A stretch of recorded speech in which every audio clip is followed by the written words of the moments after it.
Buongiorno a tutti. Cominciamo adesso una serie di piccole conferenze su vari argomenti di vari articoli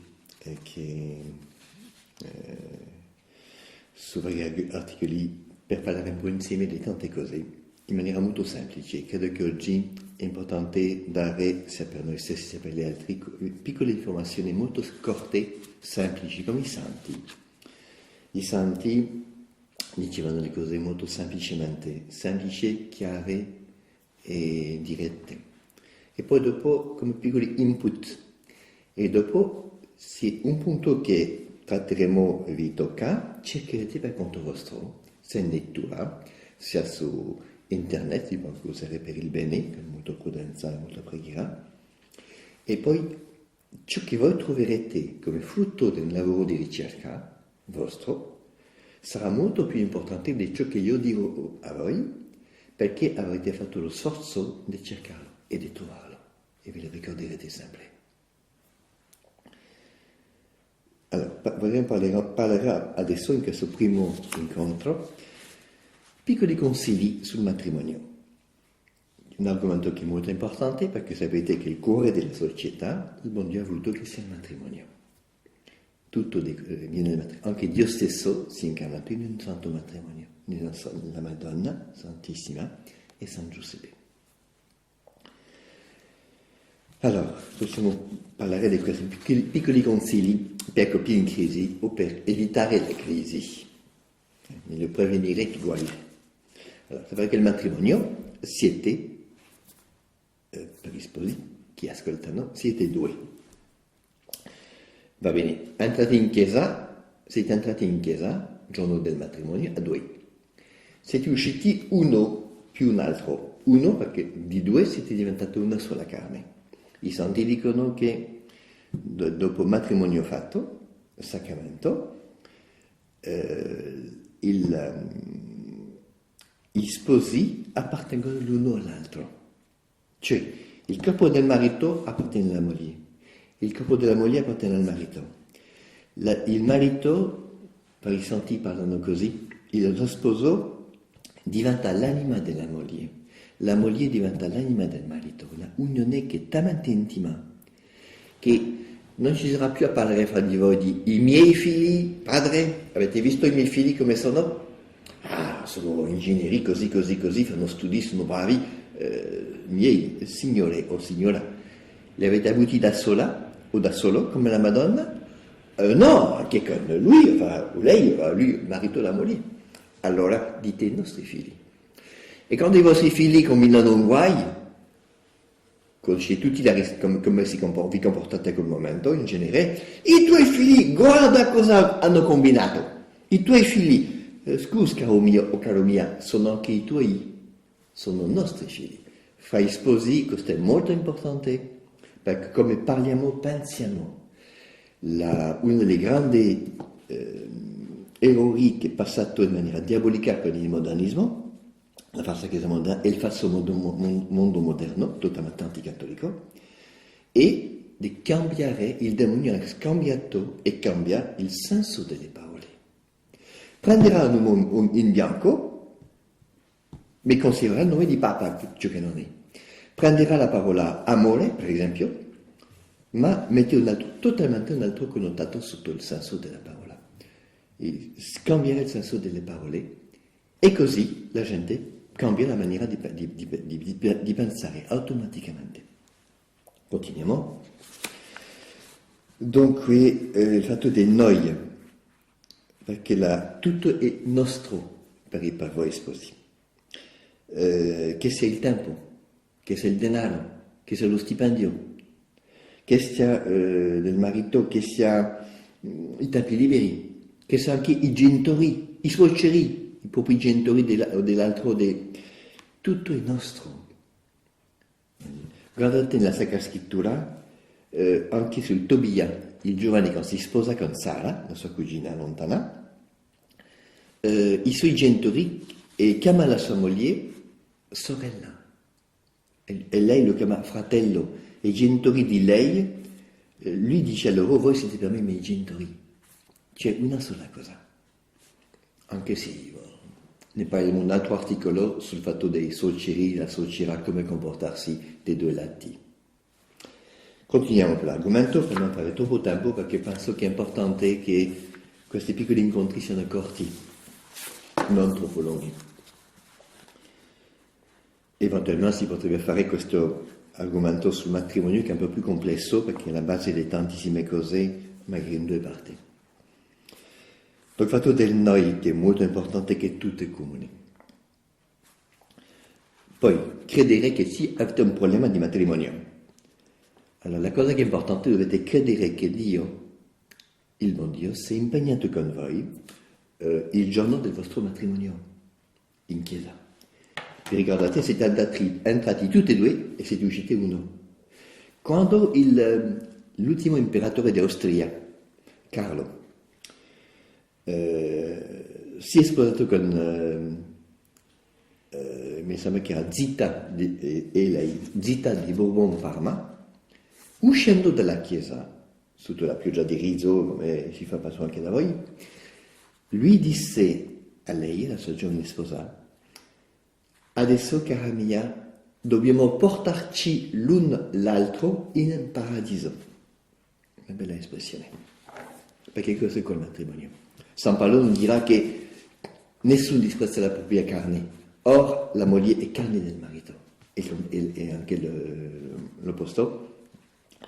E donc, nessuno disprezza la propria carne. Amate, mogli, siete sottomessi ai vostri mariti, la parola sottomessa perché è molto dolce, molto bella, che non è il senso rivoluzionario di oggi. E poi ai sposi, amate le vostre mogli come Cristo, Gesù, ha amato la Chiesa. E come ha fatto per amarla? È morto in croce per lei. Wow, che di qui dentro per la mia moglie? Sì, questo è l'amore coniugale. Continuiamo. Non dovete credere che se non siete più due, ma siete uno, esattamente siete tre. Sposo, sposa e Dio al centro. Cioè che per due sposi, nel letto matrimoniale, quando dormite, c'è fra lo sposo e la sposa, c'è Gesù Cristo, Dio stesso, che è presente. Per due che convivono, si chiama il peccato gravissimo di fornicazione, che sta distruggendo l'Europa ex-cattolica, fra altri peccati, fra due conviventi che non sono sposati e che convivono insieme, fra tutti e due nel letto dei conviventi, che non è coniugale, non è il stesso gioco, fra due conviventi dorme Satana. È tristemente, perfettamente esatto, e si vede. Saltiamo rapidamente da un piccolo punto all'altro, piccoli consigli semplici. Allora, il fatto di sapere perdonare. Il cuore del matrimonio è il perdono, anche fra voi sposi, lo sapete meglio di me, perché, come dice San Paolo, sposarsi è un grande sacramento. Veniamo tutti dal matrimonio, è un dono fantastico. Ma avranno tribolazione nella carne, dice San Paolo. Cosa vuol dire? Il perdono. Ricordate il proverbio napoletano che dice dopo il matrimonio i confetti, dopo i confetti i difetti. A quel momento comincia l'amore coniugale, non prima. Perché si parla da voi, credo anche in Italia, io sono francese, parlate di luna di miele. Una luna quanto tempo dura? L'amore coniugale comincia quando termina la luna di miele. Tu devi amare l'altro, lo sposo, la sposa, non malgrado i suoi difetti, ma amare i suoi difetti. Con i suoi difetti, voler trasformare te stesso. Poi l'altro cambierà a secondo che tu lotti con la preghiera, i piccoli sacrifici, al telefono con la Trinità Santissima, al telefono con Gesù, con Maria, con la Sacra Famiglia, con tutti i santi e sante di ogni giorno, donde la da leggere ogni giorno i santi del giorno, vivere con loro e dire: datemi la grazia per il mio matrimonio oggi. Si fa giorno per giorno. Non è una ricetta che si fa il giorno del matrimonio e già terminato. Non confondete le nozze con il matrimonio. Le nozze durano alcune ore, il matrimonio dura tutta la vita. Continuiamo un po'. Donc saper perdonare. E anche chiedere perdono, evidentemente. Almeno la sera, una volta al giorno, quando pregherete insieme di coppia, è capitale la preghiera di coppia, perché siete uno e questa unità deve pregare. Quando voi mangiate siete sposati, quando dormite siete sposati, quando respirate siete sposati, quando vi confesserete ciascuno di voi siete sposati. Normalmente i santi dicono che quando un sacerdote confessa, se non sa chi si sta confessando dall'altro lato della grata, alla confessione deve capire se è un buon sposo, si è sposato o sposata, e se è un buon sposo o una buona sposa. Perché un celibe, quando si confessa da celibe, ma uno sposo quando si confessa deve confessarsi da sposo. Cioè, ciò che voi direte al sacerdote come per peccati, che vi siete arrabbiati, molti sposi che si confessano, il sacerdote che non li conosce è incapace di dire ma era sposato quello qua o non era sposato? O questa signora che si è confessata adesso? Perché ho fatto così, ho fatto quella, mi sono comportato così con mio marito, con mia moglie, ho mancato il mio dovere di stato verso mio marito, mia moglie. Capire che si è sposati. Sono peccati, virtù speciali del matrimonio e anche peccati speciali. Che i peccati hanno conseguenze anche sull'altra metà del matrimonio. Continuiamo. Non sapete perdonare. Cosa farete? Vi prenderete mano in mano, tirate insieme un Padre Nostro, Ave Maria, e fermerete sulle parole, rimette a noi i nostri debiti, come io ti chiedo perdono. Se oggi ti ho offeso, o sì, conscientemente o inconscientemente, se io ti ho offeso oggi o tu mi hai offeso, ti offro il perdono, se tu mi hai offeso, o se credo che l'hai fatto, e accetto il tuo perdono e ti chiedo perdono. Questo è molto importante. Mano nella mano, rimetti a noi i nostri debiti come io ti chiedo perdono se ti ho offeso oggi, volontariamente o no. L'altra cosa che è importante, saper litigare. Attenzione. Litigare per prenderti la colpa, tu sposa, l'umiltà. Tu devi sempre dirti, se il mio matrimonio, il nostro matrimonio, ha un problema, è sicuramente colpa tua. No, dovete dire, se il nostro matrimonio ha un problema, è sicuramente colpa mia. Tutti i problemi del matrimonio si risolveranno e avrete figli santi che serviranno l'anima. Si chiama l'umiltà. Quando tu dici, è colpa tua, guardate la mia mano. 1, 2 dite, o dite in italiano, verso l'altro. 1, 2, 3 verso di me. Ai. Avete capito, no? Colpa tua, colpa mia. C'è colpa mia. Quando tu ti accusi, Dio ti scusa. Quando tu ti scusi, Dio ti accusa anche su questo punto. E questo è molto importante. E vedrai che tutto cambierà. Anche se siete in crisi, se è possibile, evidentemente, prendetevi per la mano, correte alla chiesetta o alla chiesa dove vi siete sposati. E dite a Gesù, Signore, scusateci, siamo ancora noi, aiuto! Questo è il santo matrimonio. Continuiamo l'altra cosa per la prima parte. Piccoli salto da un punto all'altro. Vedere il positivo è molto importante nella tua vita personale, nella tua anima, negli altri. Vedi sempre il bello. Un vecchio pescatore mi diceva una volta nell'isola Sant'Antioco, in Sardegna, sotto la Sardegna, diceva, lui parlava un po' strano, parlava come un poeta, e non era sposato, non credo di no, non ricordo più, era anziano, e diceva, non trovare ciò che cerchi, ma trova ciò che tu non cerchi. E se tu ciò che trovi senza averlo cercato, perché non sapevi che esisteva, se ciò che trovi è bello, ammiralo. Se ciò che trovi non è bello, rendilo bello, fallo bello. Questo è importante. Allora, vuol dire il positivo. Santo Francesco di Sales diceva, se il mio vicino ha perso un occhio, che è tutto brutto, un buco al posto dell'occhio, lo guardo dall'altro lato, questo profilo qua, e cerco di vederlo bello. Cerca di vedere sempre, questo è importante anche, ogni giorno dirti, quale qualità divina posso vedere oggi nel mio sposo, nella mia sposa, quale qualità, quale virtù divina che ho visto in lui, in te, sposo o sposa, che mi ha fatto fidanzarmi con te. Quale qualità divina posso vedere in te e questa sera dirti, molto della preghiera, grazie, caro mio, cuore mia, grazie perché oggi ho visto in te questa virtù divina. Padre, ma ormai da tanti giorni o mesi o anni, oggi almeno non ho visto in lui, in lei, nessuna virtù divina.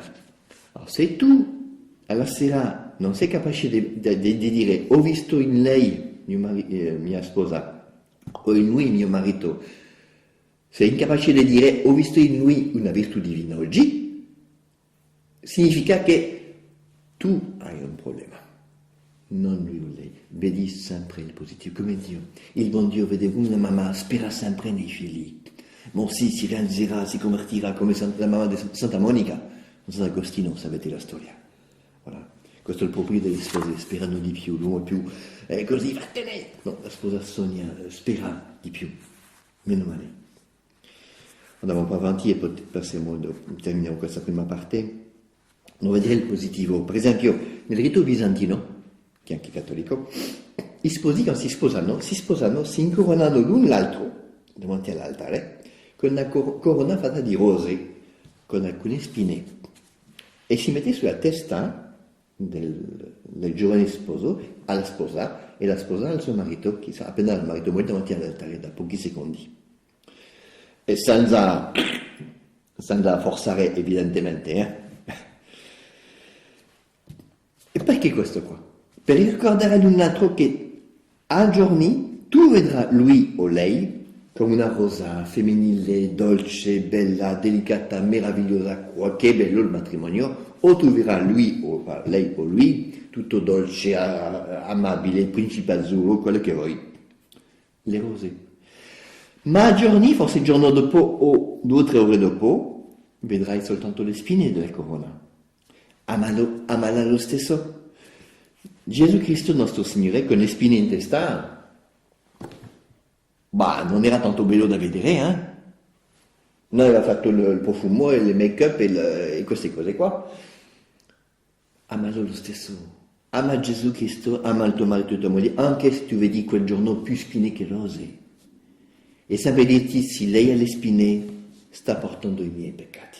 Come dice i grandi santi del deserto. Stanno peccando e piangevano come te, quel che stanno commettendo i miei peccati a me. Cosa posso fare?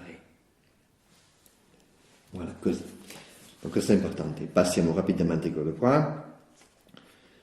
E vi racconto una storia anche, e dire, mio padre, è impossibile.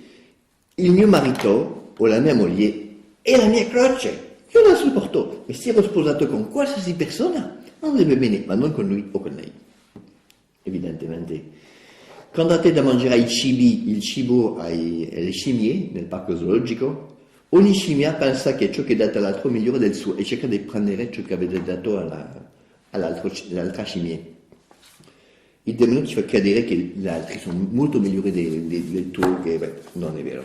Tu devi santificarti, amare e trovare Gesù Dio nel tuo matrimonio dove sei tu, non sognare il cibo degli altri, ma il tuo. Vediamo dove siamo arrivati. È un po' la buona, Allora, questo è importante anche. Allora, padre, lei è la mia croce. Non ho mai pensato che forse tu sei la sua croce di lui e di lei? Vi racconto una storia per terminare questo primo incontro. Era un amico, stavo in Equatore, ho girato il mondo, stavo in Equatore, a Quito. E c'era un giovane medico che è conosciuto, un chirurgo oculista per gli occhi. Bravissimo. uno dei 3 migliori del mondo, era molto umile, molto di preghiera, un uomo che era un vero monaco, molto contemplativo, giovane sposo. L'ho conosciuto a un gruppo di preghiera, ero andato a parlare sulla preghiera nel cuore, la preghiera nel grande silenzio, scendere nel grande silenzio, stare alla presenza di Dio come un fiore sotto il sole che si lascia abbronzare. E lui era questo gruppo di preghiera, me lo presentano, voilà, questo è un chirurgo, gli diceva sì, sono oculista. E mi parla poco di sé, mi chiede come si fa per pregare col cuore, come si fa, bien. Parliamo, preghiamo insieme, e poi e lui dice, sono sposato, ma la mia moglie, padre, è la mia croce. Mi sono sposato un'americana, lui era equatoriano, bianco, spagnolo, ma equatoriano. Ero andato a fare un stage come medico, giovane medico negli Stati Uniti, si è innamorato dell'infermiera che lo aiutava durante l'operazione, erano 4-5 persone, una squadra medica, un staff. E lì si sono innamorati, guardati con gli occhi, perché la maschera qui, lui e lei, e sono innamorati così. Una buona ragazza americana, famiglia molto ricca, faceva così, le porte del garage si aprivano, faceva così, la mattina si metteva in moto, aveva i cellulari, all'epoca tante cose, anche già all'epoca. A Quito, sapete che a Quito la gente cattiva rubano sulle strade, aprono le cose sulle strade dove passano i fili e rubano i cavi di elettricità per i rami. Vuol dire, significa che a Quito avete 8 ore al giorno su 24 ore, avete 8 ore, avete elettricità e poi non c'è più, perché devono cambiare tutte le cose. E poi l'acqua l'avete 8 ore al giorno e poi non c'è più, e non è mai il stesso orario che arriva l'acqua, evidentemente. Il telefono funziona anche le 8 ore al giorno al massimo, su 24 ore, e non sono dei giorni anche alle 2 di mattina, e se no il giorno non funziona. Questa donna americana era. Lei ha detto al suo marito, io voglio vivere con te, viviamo insieme in Equatore. E si è forzata a abituarsi a questa terribile situazione di Equatore, che era un disastro, poi sempre un disastro materiale e anche morale. E lui dice, padre, la mia moglie, avevano all'epoca 2-3 bambini piccoli. La moglie, lei non voleva l'abitudine equatoriana dei spagnoli bianchi che hanno sempre a casa una o 2 ragazze di campagna, una fa la bambinaia, l'altra fa la cuoca e la terza se la casa un po' grande, tipo le grandi case coloniali, si occupa di stirare, eccetera, eccetera. Lei diceva, americana, non aveva capito questa mentalità, questa cosa che era una cosa buona, aiuta questi ragazzi di campagna a vivere, eccetera. Lei dice, no, questa schiavitù non voglio, farò io tutto me stesso. Non aveva mai fatto niente delle sue mani.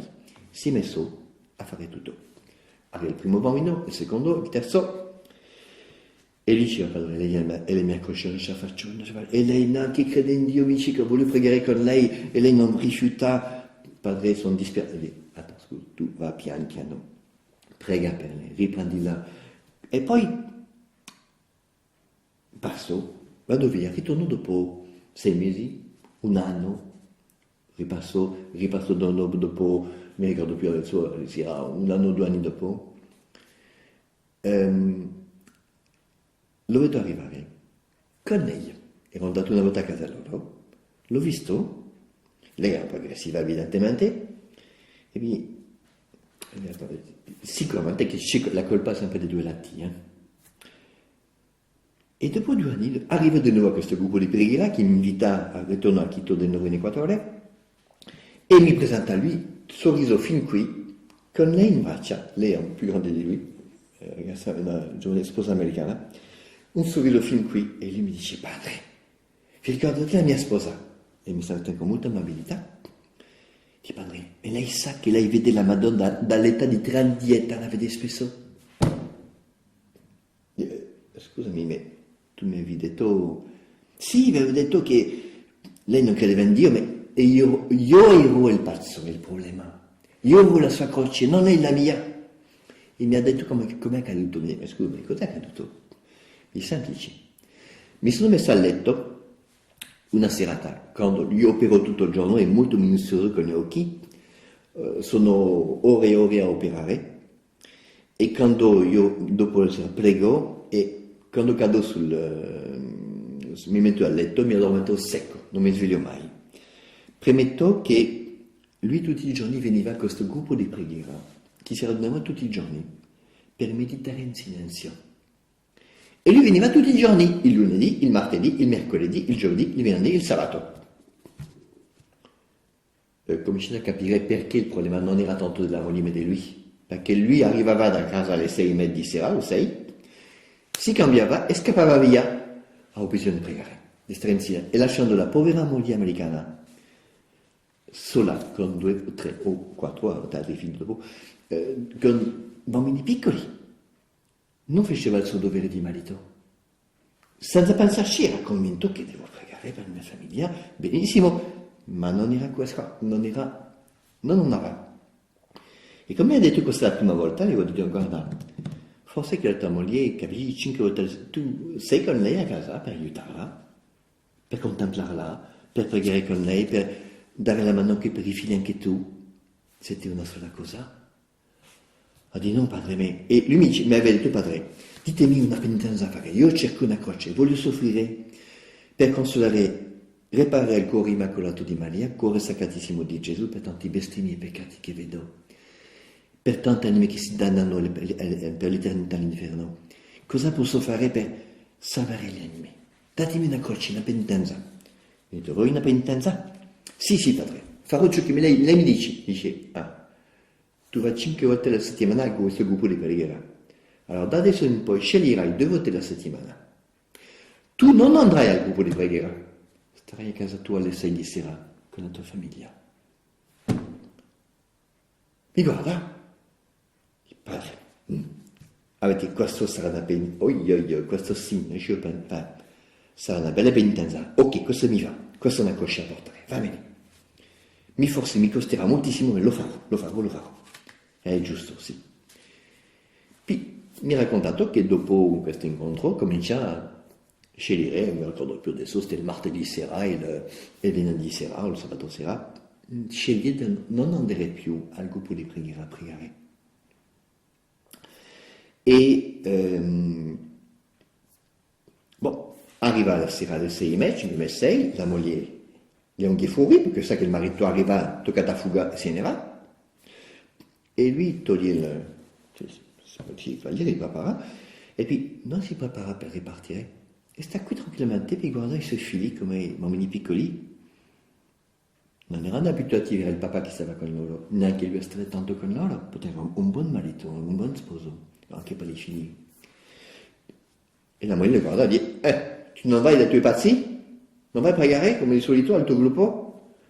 E lui non reagisce con aggressività, meno male. Aveva capito anche su questo punto, era molto interiore, molto calmo, tranquillo. E dice, no, ho scelto no, voglio stare in famiglia con voi questa sera. La moglie fa così, si va in cucina.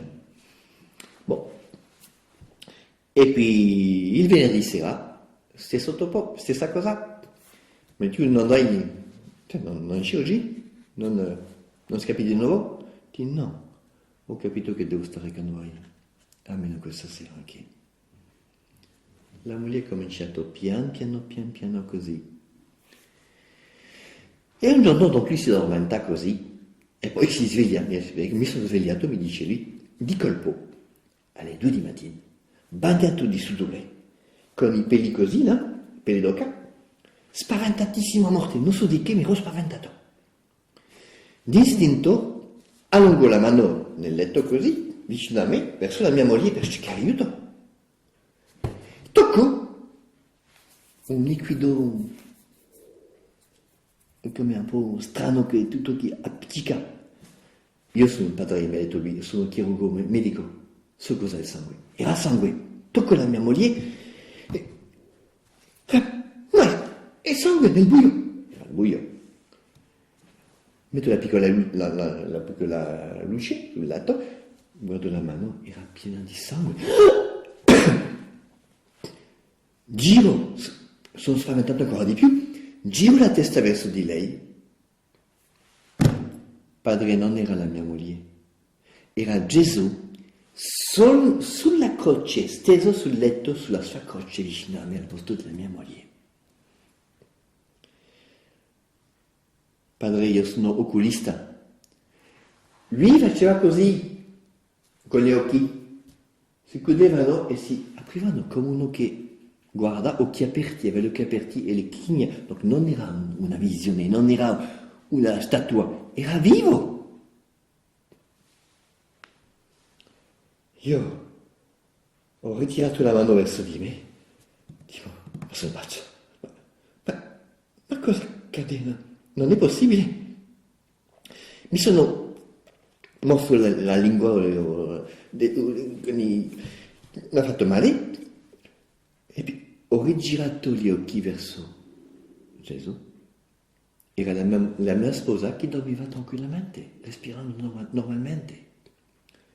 Quando lui mi ha detto così, io non ho capito niente, dico, è un dono di Dio, ma non ho capito il granché. Lui mi ha detto, sì, io ho capito, che non ero io la sua croce di mia moglie, non era lei la mia croce, come l'ho sempre detto, ero io la sua croce, io la mettevo in croce. E quando ha raccontato questo alla sua moglie, gli ha chiesto perdono. E la moglie gli ha detto, tu pensavi che non credevo in Dio? Guarda, dall'età di 3 anni di età ho visto spessissime volte la Madonna. E ho detto, ma perché me l'hai detto? Perché tu non mi avresti mai ascoltato. Voyez, piccole cose sul matrimonio. Credo che terminiamo, che abbiamo fatto già molto di più dei 10 minuti, ma era una conferenza importante di fare un po' più lunga, credo quello qua, perché sono argomenti talmente importanti. Deve vedere piccoli punti, poi sul fatto anche di cambiare un punto, per esempio, ti hanno detto amici, marito, moglie o figli, o altri, tu hai questo, 10.000 volte, tu hai questo difetto, o la porta della cucina del placard e tu non hai mai avuto tempo di mettere il goccio d'olio per sistemare la porta, o la porta che si blocca, la porta d'ingresso, l'hai mai fatto, o nel giardino, una cosa. O tu sei come moglie, hai sempre tendenza a mettere troppo sale nella minestra. Un difetto che tu hai. Te l'hanno detto 10.000 volte, ogni volta ti fa arrabbiare. Allora, e tu dici, non è vero. Allora è vero. Quando tu ti arrabbi è segno che hanno visto giusto gli altri. Cambio su questo punto, termino con questa storia e poi terminiamo il primo incontro. Questo uomo aveva l'abitudine di lavorare una banca, non so che in città, e si cambiava la camicia bianca tutti i giorni, ogni 2 giorni per sé, pulitissima perché era direttore o era impiegato, non importa. E la povera sposa, lei si metteva le cose e metteva, allora lui apriva l'armadio e poi si alzava andava via alle 7:08 meno un quarto o del genere al lavoro, si alzava sempre un po' più tardi e poi la moglie, alzati, il tempo sarei in ritardo al lavoro. E si alzava e poi si precipitava, si faceva le cose rapidamente, pregava un attimo e poi apriva l'armadio, prendeva la camicia bianca che gli piaceva, che era in mezzo alle altre, 1, 2, 3, e prendeva come per caso quella di sotto, boom!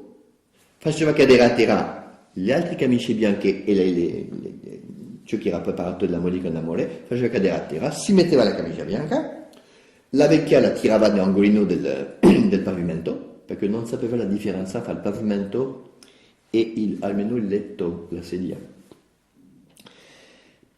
Si cambiava rapidamente, bacia la moglie, scappava al lavoro. La moglie da 20 anni durava la storia. Entrava in camera già così, nervosa, perché sapeva che lui non teneva conto del lavoro che faceva lei. Entrava, la camicia sporca a terra, le cose nuove che aveva pulito ben stirate tutto a terra anche qui, e lui capiva niente. Un bel giorno questo marito finalmente va a fare un ritiro spirituale. E il sacerdote dice a chi fa il ritiro, scegliete nel vostro matrimonio un punto a cambiare. Tu cambierai su un punto che dà fastidio al tuo marito o alla tua moglie, per lui era la moglie. Quale punto cambiare? E dice, sì, volevo punto negativi, io non ne ho, tutti noi, Gli altri sono brutti, sì. Ma io E poi insiste, no, guarda che i problemi non sono gli altri, i problemi sono io. E sceglie, sì, e poi si arrabbia sempre perché ti attira, attira il suo lavoro. Se qualcuno faceva così quando non si documenti al lavoro o nel computer, cosa diresti? Sì, perde il suo lavoro, significa così. Dare importanza alle piccole cose. E vabbè, ok, una buona idea. E prende come risoluzione di ritiro spirituale, io prendevo la camicia bianca pian piano. Scherzo, ma il predicatore gli insegna, sai come farai? Apri l'armadio, metti un pezzo di carta così. Tu parli giapponese? Sì, parlo giapponese e lavoro anche con il Giappone. Bene, metterai in giapponese, la moglie non capisce niente. Prendere la camicia bianca piano. Piano. Scrive in giapponese, mette vicino alle camicie bianche, un piccolo punto, una puntina, e lo fissa qui dentro. E poi la moglie parla, poi ritorna al ritiro spirituale, dopo 5 giorni, e poi la moglie, cos'è questo pezzo di... cosa è scritto? No, niente, è la cosa mia. Beh. E poi lui si alza di mattino, c'est un po' prima perché comincia a dare tempo a fare silenzio, a passare in contatto con l'aldilà prima di correre nel mondo, per non perdere la giornata. E poi, allora la moglie, affrettati, ok, e sta per prendere di nuovo la camicia bianca, buttare fuori, e vede il pezzo di carta. Vero, avevo dimenticato. Allora mi ha detto di mettere, come si mette? Prendo la camicia che metto così, metto l'altra mano sinistra di fronte alle camicie bianche, le tengo e tiro pian piano l'altra, così che le altre sopra non cadono a terra. Fa così, wow, metti così, chiude l'armadio, e se va al lavoro. La moglie, come il solito, dopo 5-10 minuti, entra in camera e già nervi così, sa cosa troverà ma non trova niente. Senti, no, non c'è niente, ma cosa c'è? No. E vede sul letto la camicia di ieri sera aveva messo così, sull'orlo del letto, ben arrangiata così, ordinata così. Non si è cambiato. No, quella si è cambiata per ieri, quella qua. E poi, ma cosa accade? Non l'ha messo a terra, l'ha messo sul letto così. Apre l'armadio, non si è cambiato. Sì, manca una. No, questo non è possibile. Non è capace di fare un tale miracolo il mio marito. Pomeriggio, lui ritorna al lavoro, bacio, bambini come è andato, tutto bene, tutto bene, e poi lei lascia la porta leggermente aperta, donc dalla cucina vede vagamente dal corridoio, lui va in camera sua e lei vede la porta leggermente aperta. E di mattina dopo, quando lui si alza, li chiama, si mette in angolo, così lui non vede che lei sta guardando, e lei vede giusto l'armadio, lui si alza e la moglie vede che apre l'armadio, legge il suo pezzo di carta bianca in giapponese, prende la camicia lentamente e poi la moglie guarda, entra 20 anni. Hai messo 20 anni per capire che anche il mio lavoro parte del nostro matrimonio si rispetta. Lui l'ha abbracciato, ha detto niente, fate anche voi così. Nel nome del Padre, del Figlio e dello Spirito Santo. Amen.